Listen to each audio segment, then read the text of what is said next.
Good afternoon, ladies and gentlemen. I introduce all of my classes. I start all of my lectures, all of my talks, all of my rants by calling you ladies and gentlemen.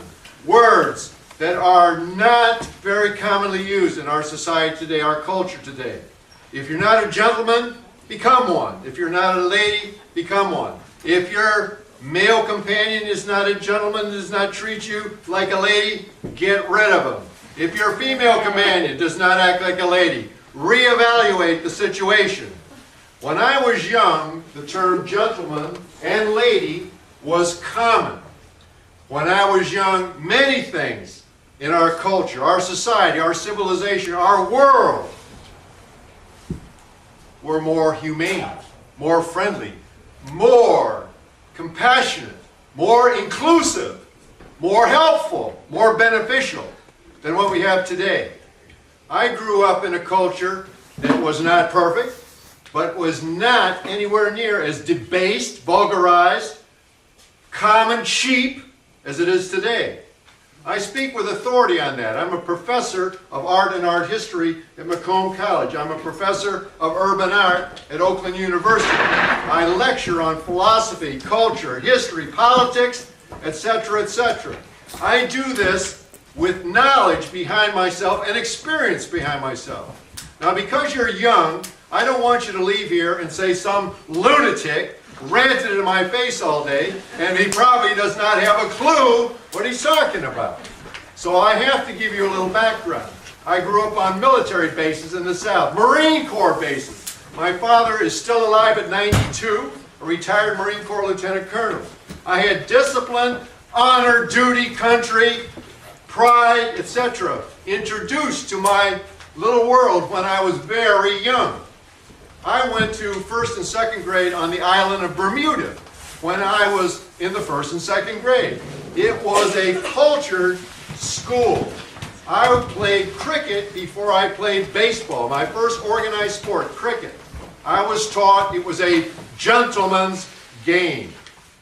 I grew up on Marine bases with a father whose title is an officer and a gentleman. A Marine Corps officer, a naval officer's title is an officer and a gentleman. He was expected to act like that. Now, today, who's heard those words used in the last week, the last month, the last year? I see no hands going up. I see one, timid. This is a hand that goes up that says, I know what I'm talking about. I believe in who I am. I'm strong. I'm fierce. I'm proud. I'm a human being. Yes? Thank you. A couple of hands have gone up, somewhat timidly. When I talk to my college classes, I do it almost the same way. This is like I'm almost thinking I might want to say something and admit that I'm alive. This says I'm alive. My voice is telling you that I'm speaking from my heart, from my head. I'm orating.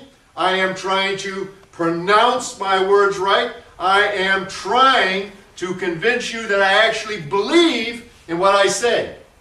Now, I'm a very friendly person, and right now I haven't managed to introduce much humor into this, but I will try. A young man came in my art history class last week, sat down, and then he says, "What you teaching, buddy?"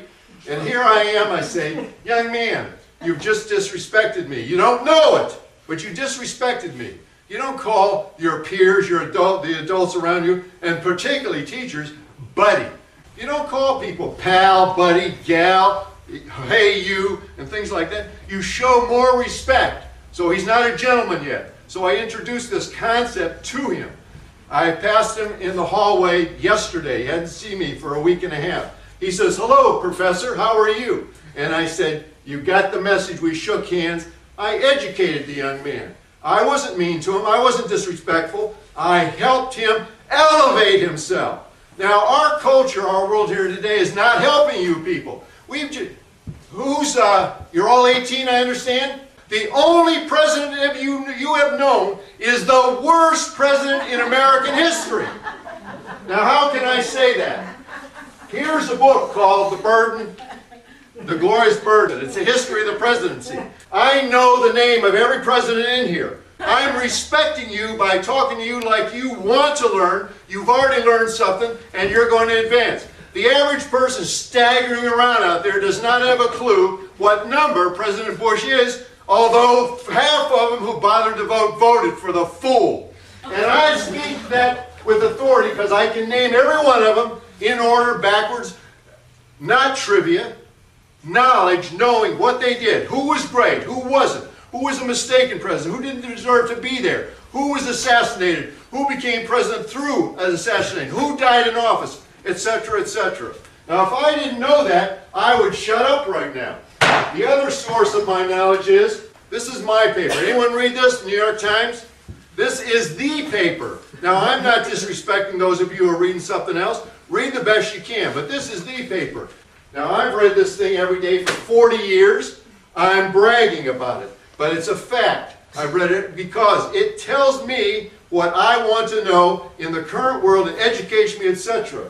The front section, politics, international news, etc. Middle section, business. Now, I'm assuming you're going to vote for someone who has some sense. And Mr. Obama, you're very fortunate. Very fortunate.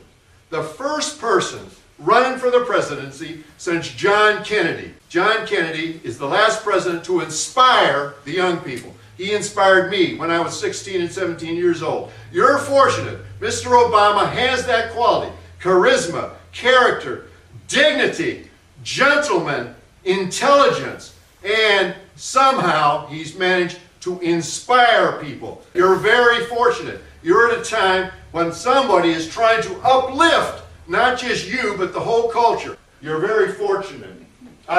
Third part of this paper, the arts. Everyday culture, the arts. It covers film, theater, literature, poetry, drama, etc., etc., etc. Every day. I don't have time to read it all. I skim it. I read the things I'm interested in. I'm looking for the best. I'm trying to elevate myself as much as I can.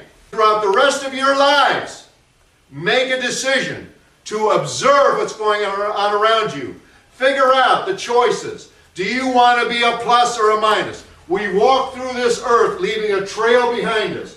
A snail leaves this slimy path that's sticky. He doesn't mean to do it. That's nature. It's raw nature. But half of humanity leaves a trail of litter, filth, the degradation, and problems behind them. And half the people who they walk by say, I hope that person never comes by again.